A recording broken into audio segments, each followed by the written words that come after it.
જય શ્રી કૃષ્ણ. જો ગાર્ડન જુઓ કેટલું સુંદર છે કે રામ નામ દેતા હૈ સબકો આરામ. આ પાછળ જે દેખાય છે મારી પાછળ તે આખું કાચનું બનાવેલું છે કે અહીંયા ઠંડી બહુ પડે સ્કોટલેન્ડની અંદર. આ સમર છે છતાં પણ અત્યારે ઠંડી છે. તો વિચારો કે જ્યારે શિયાળો હોય વિન્ટર ચાલતું હોય તો ત્યારે તો બહાર જ કોઈ છોડ બહાર ન રહે એટલા માટે એને આખું કાચમાં બનાવેલું છે. આપણે ત્યાં કેવી રીતે પેલું કહેવાય ને ગ્રીન નેટમાં બનાવે છે એવી રીતે, તો એ પણ આપણે જોઈશું. પણ આ જુઓ ગાર્ડન બહુ ખૂબ સુંદર. અને જુઓ આ આખું આખું કાચની અંદર છે કે રામ નામ દેતા હૈ સબકો આરામ, કે બોલો સબકો આરામ, કે પ્રેમ મુદિત મન સે કહો રામ રામ રામ.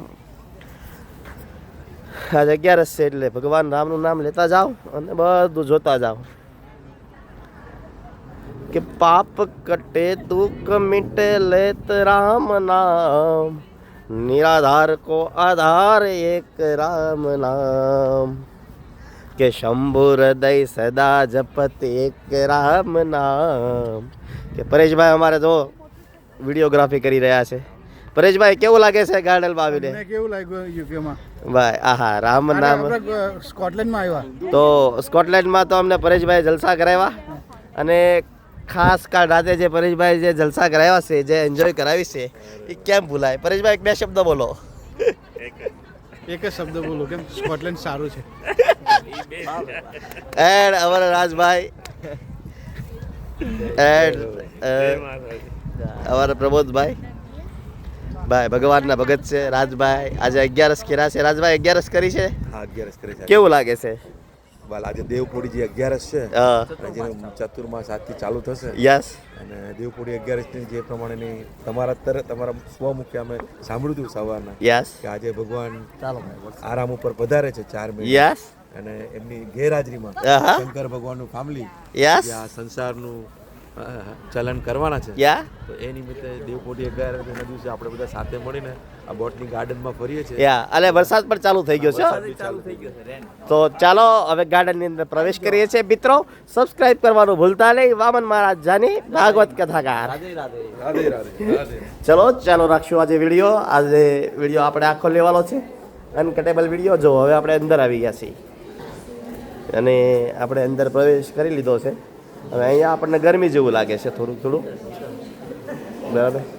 તો જો આપણે અંદર આવી ગયા અને અત્યારે જો આની અંદર માછલીઓ છે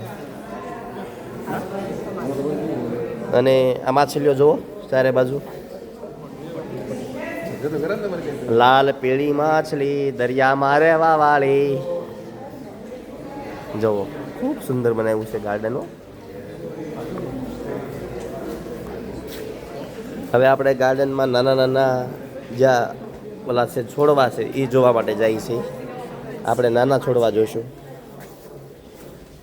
આ મને લાગે ત્યાં સુધી નોર્થ અમેરિકન પીચ પ્લાન્ટ છે, જે સમુદ્રની અંદર જે પ્લાન્ટ થાય એ પ્લાન્ટ છે. અને જો કેનન પ્લસ ધ યુકે, આ યુકેમાં અંદર થાય. આ આપણે આમ સમુદ્રમાં પાણીની અંદર જે પ્લાન્ટ થાય એવા બધા પ્લાન્ટ છે. જુઓ ની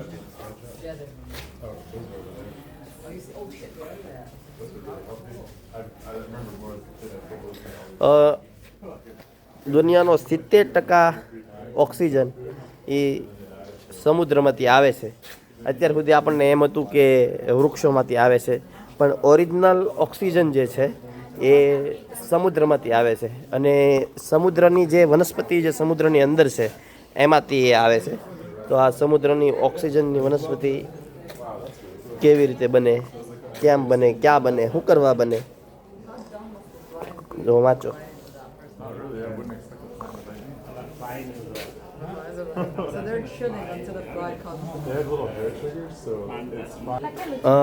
આને કિલર પ્લાન્ટ કહેવાય. આ જે અત્યારે આપણે જે સેક્શનમાં છે જે કિલર, આ ખાઈ જાય માણાને. આમ આપણે જોયું હશે હોલિવૂડની મૂવીની અંદર કે અંદર આ જે વસ્તુ છે એ આપણે હોલિવૂડની મૂવીમાં જોયું હોય કે એ આ માણસને ખાઈ જાય આખે આખું.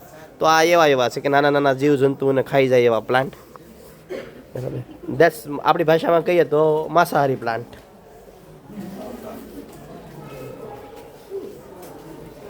આનાથી આઘું રહેવું સારું. આમાં આપણે બહુ પડવું નથી. ચાલો જઈએ. આ બોન્ઝાઈ, જે નાના નાના ઝાડો આપણે કહીએ છીએ, આપણે ત્યાં પણ આની પ્રજાતિઓ છે. તો આ આખે આખું સ્કોટલેન્ડની અંદર એવું ગાર્ડન બનાવેલું છે કે તમે આમ જોયા જ કરો, મજા આવશે.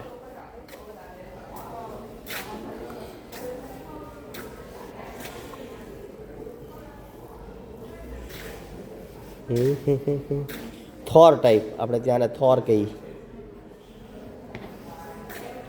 કે રામ નામ દેતા હૈ સબકો આરામ, सबको आराम के प्रेम मुदित मन से कहो राम राम राम.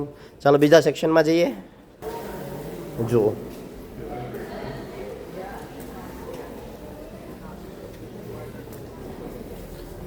ઝાડવા બધા, આ આપણે ત્યાંને કેસુડો કહીએ આપણે, તો આ એનું કેસુડો જેવું છે.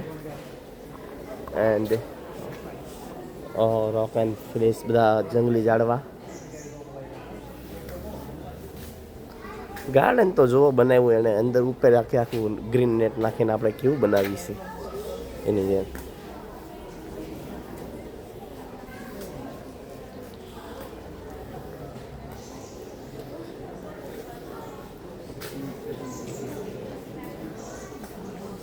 જોવો ને 1857માં આણે શું કર્યું હતું, વાંચી લેજો ભાઈ, જેને શોખ હોય એ. તો કેમ કે અમારે વાંચવું છે. જો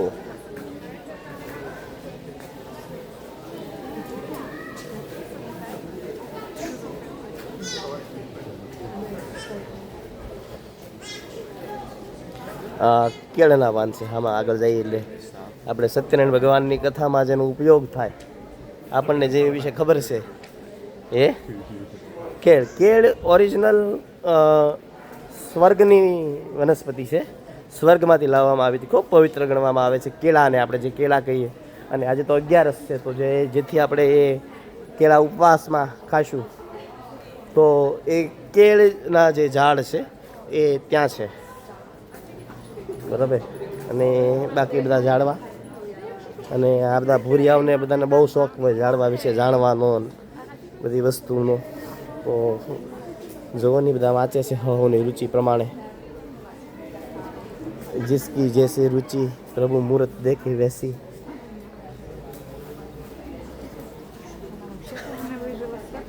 એટલે આ ઝાડ છે બધા અલગ અલગ પ્રકારના. જો કે રામ નામ દેતા હૈ સબકો આરામ.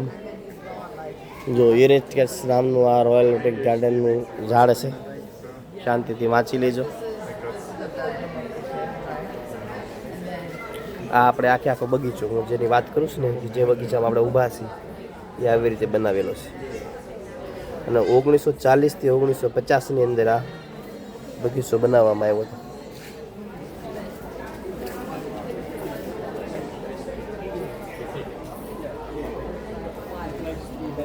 કેટલા નસીબવાળા છો બધા તમે કે તમે અહીંયા નથી આવ્યા યુકેની અંદર, છતાં પણ તમને ઘેર બેઠા બેઠા આ બધું જોવાનો મોકો મળે છે. આ જ છે, બીજું કાંઈ છે નહીં. મન ચંગા તો કથરોટ મેં ગંગા. મન સારું હોવું જોઈએ. મન સારું હશે તો બધું સારું જ દેખાય. જો ગાર્ડન, ઈચ્છા થઈ કે હાલો આને યુટ્યુબમાં નાખી દો, આજ તો નાખવા માટે આ બનાવી રહ્યો છું, બરાબર. રામ નામ દેતા હૈ સબકો આરામ, સબકો આરામ કે પ્રેમ મુદિત મન સે કહો રામ રામ. ચાલો તો આ ગાર્ડન અહીંયા પૂરું છું. હવે આપણે બીજું જોઈશું.